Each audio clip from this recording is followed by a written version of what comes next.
Я не собираюсь говорить вам про 100 шагов. Хочу рассказать лишь об одном шаге.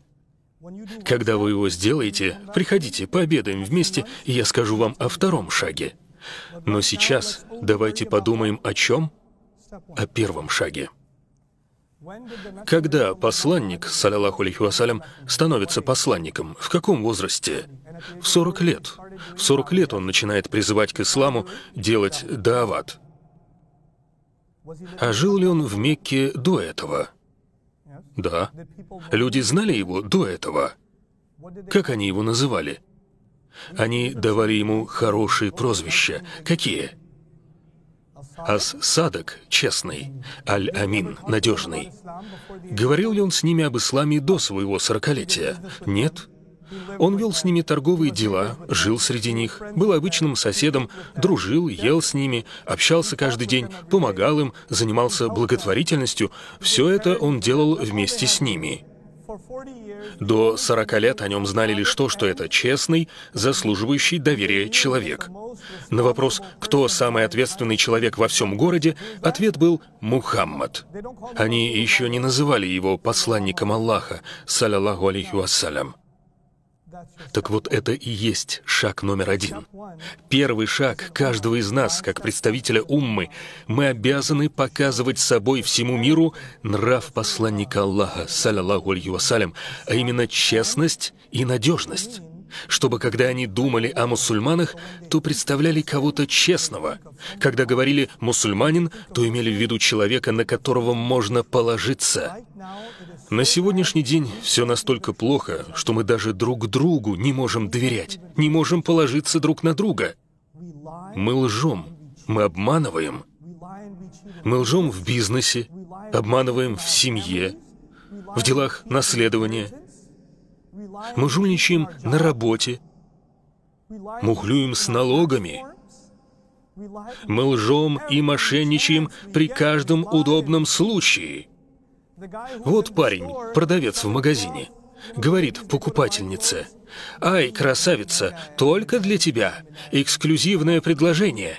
Могу продать это тебе всего за $100. Сам отдал 99, зарабатываю всего лишь $1. На самом деле он купил это за 10 и выдумал всю историю, чтобы в итоге продать за 99. Ну так и быть, бери за 99. Вы даже просто продавая что-то не можете не обманывать.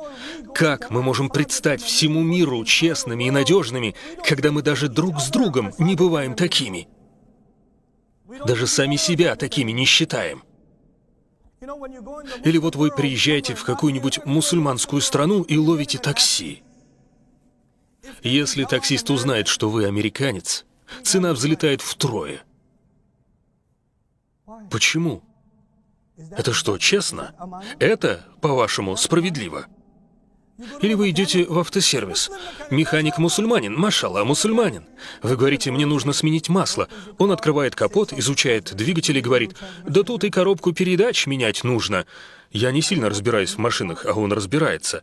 Мы жульничаем с людьми, лжем им, поступаем с ними нечестно, а потом пытаемся говорить что-то о религии Мухаммада, саллаллаху алейхи вассалям, о призыве к исламу, о шариате пророка, саллаллаху алейхи вассалям. Секундочку, погодите-ка. Сначала 40 лет, первый этап, шаг первый.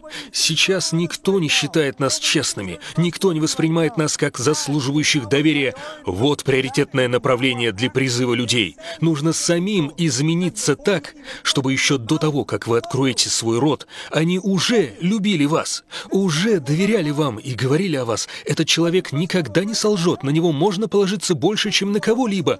Вот какими должны быть мусульмане.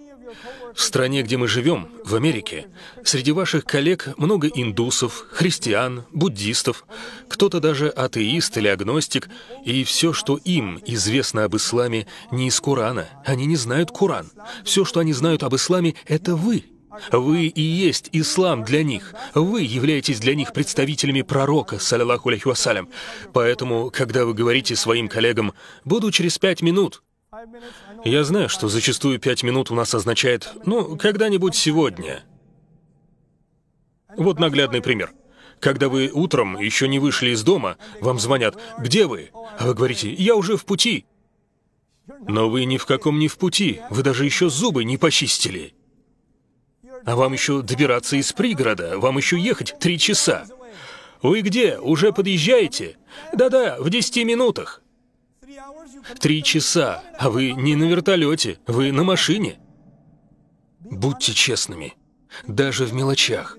Если вы не можете быть честным в малом, тогда вы однозначно не можете быть честными в чем-то большом.